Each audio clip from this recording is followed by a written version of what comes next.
Hi guys, this is Mackenzie Call. I am going to teach you today about the skull and pharyngeal arch formation. Just to introduce the topics, I will talk about the skull formation, the types of bone that are in the head, as well as the pharyngeal arch formation, the origin of those cells, and then the fate of each arch. And I just want to invite you guys as I go through this to ask yourself, what am I learning about God? That was something that really stood out to me throughout this whole course, actually, just how all of this testifies of God. And I just want to invite you to think about that as we go through this. Some of the terms that felt unfamiliar to me as I started this out, I will present here. So the neurocranium are the bones that support and protect the brain and the sensory organs. So these up here that you kind of think of as the skull itself. And then the viscerocranium are the bones of the face, so these here up front, and then the pharyngeal arches.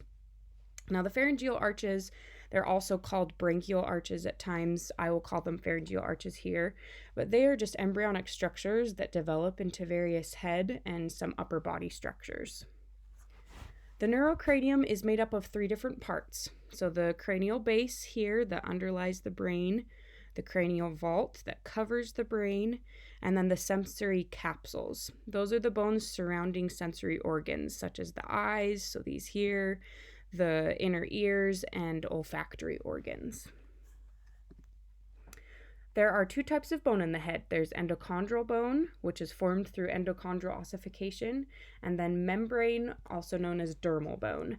And those form through intramembranous ossification. So kind of throwback to 265, talking about the different types of ossification that happen.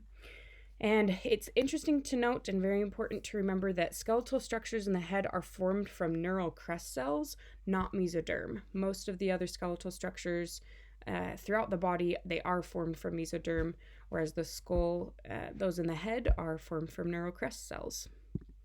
So just to dive a little bit deeper about endochondral bone, they again ossify through endochondral ossification, and those bones that in the skull that are formed from endochondral ossification are referred to as chondrocranium.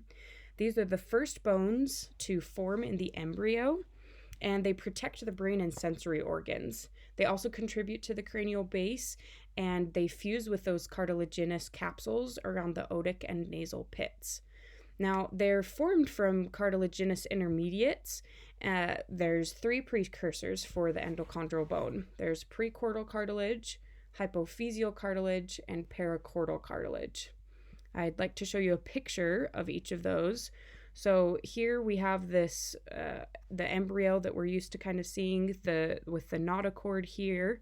We have this parachordal cartilage. Again, these are neural crest cells. So parachordal cartilage here next to the notochord, and those will form the occipital bone.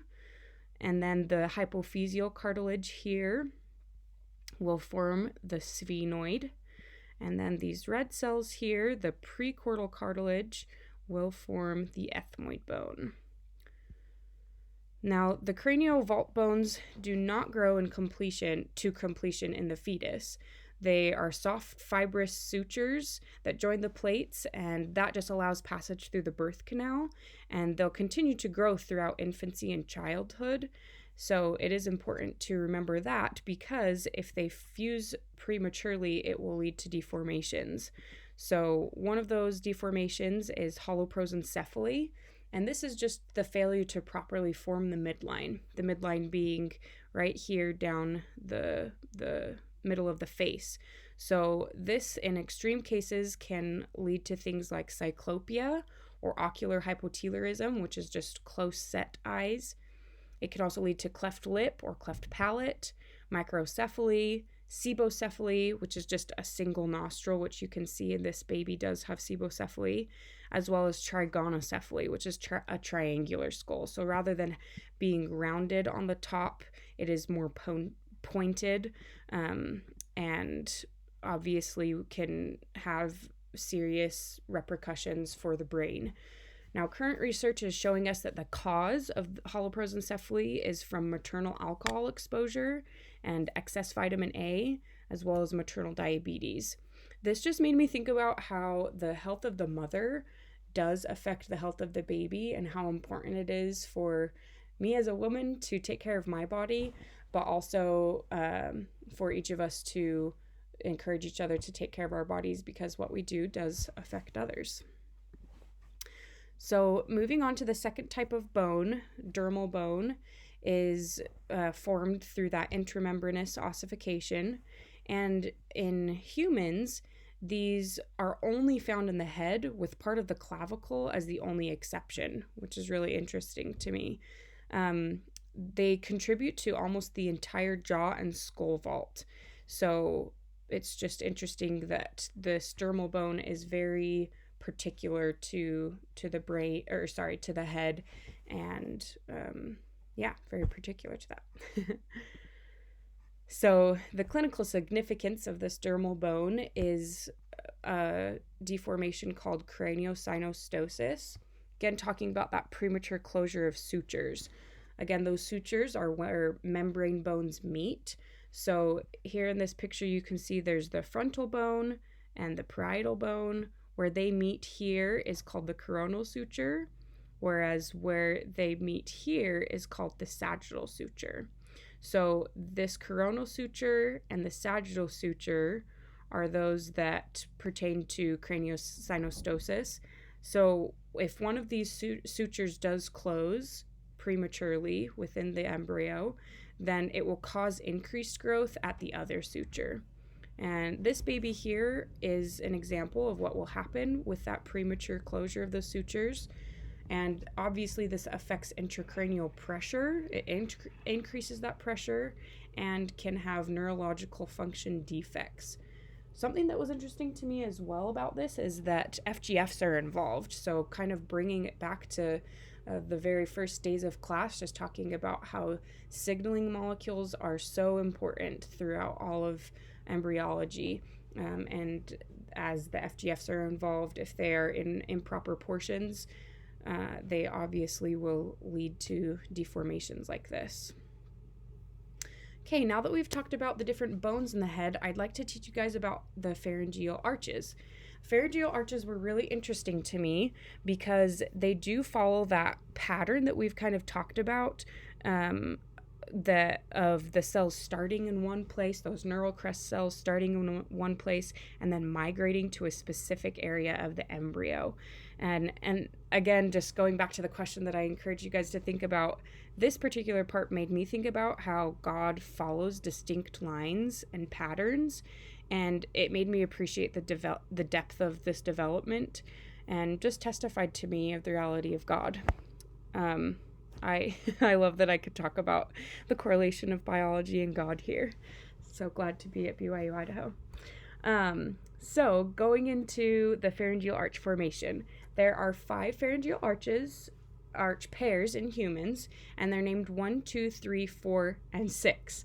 Now, this is because our ancestors had all 6 of them, including number 5, but currently we do not have that 5th pharyngeal arch. So they form in a craniocaudal succession, and each arch is made up of 3 different parts. That inner mesenchymal core here, that outer ectoderm here, and the inner endoderm lining. So that pattern does follow very similar to what we've seen before, with the endoderm inside, the ectoderm outside, surrounding that mesenchyme, those mesodermal cells. So each of the branches in this picture on the left, you can see that there's this white line cutting, showing where we're looking at with this illustration on the right. So the embryo's just been cut here along this white line, and we're looking at it here. So this is each of the arches, each of these kind of bubbles. So the arches are separated by pharyngeal clefts and pharyngeal pouches.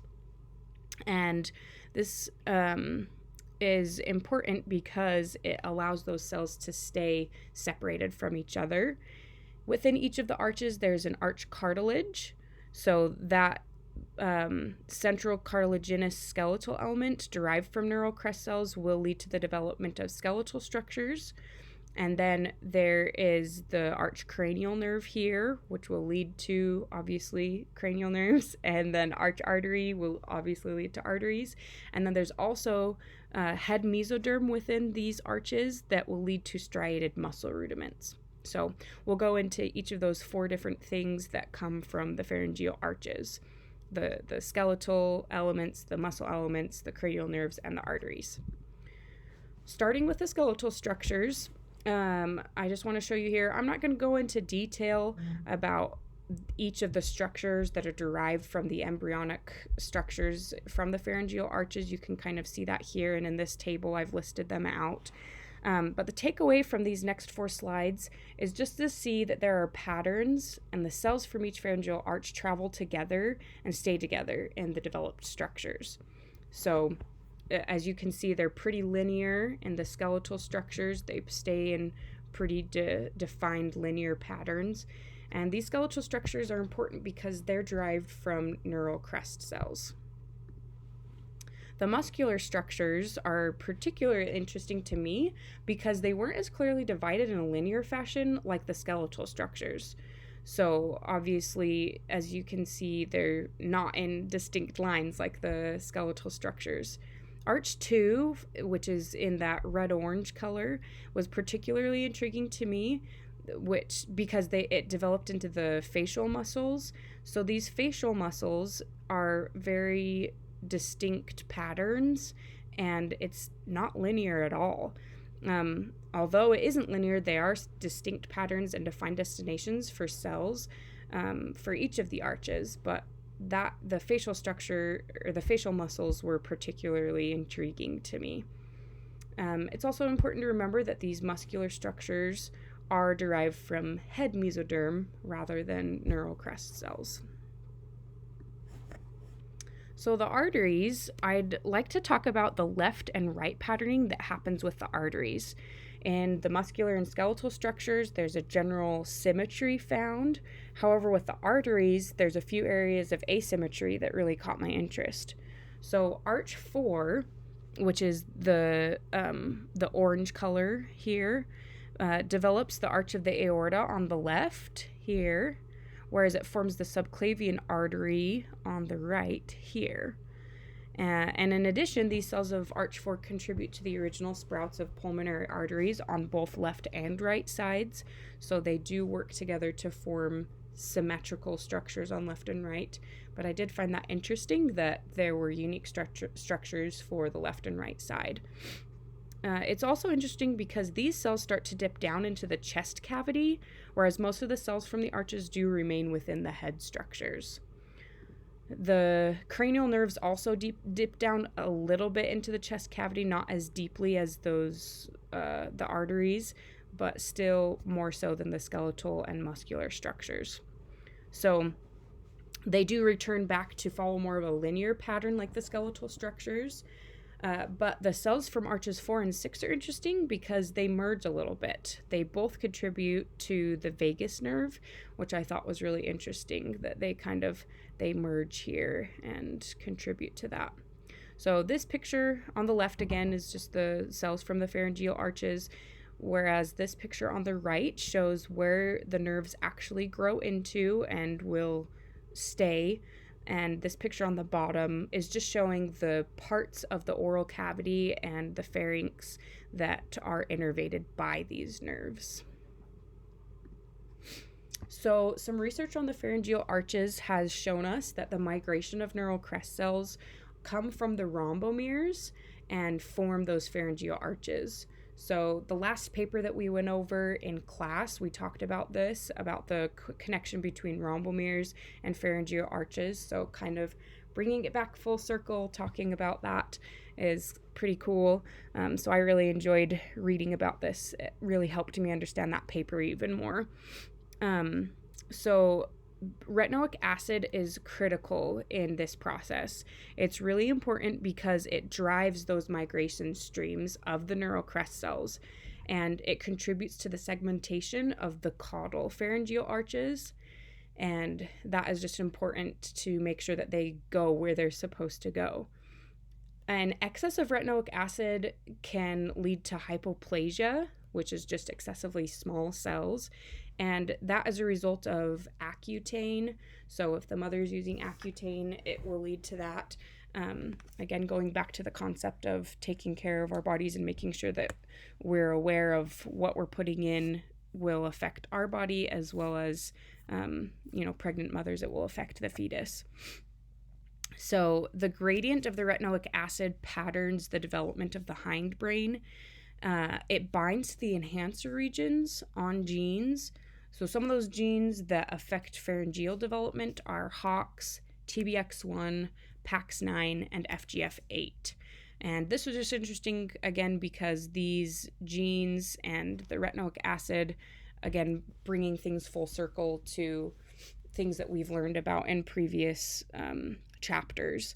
So the absence or presence of the HOX gene actually determines the first versus second arch identity, which is really interesting. But it actually leads me into some future research that I think would be interesting.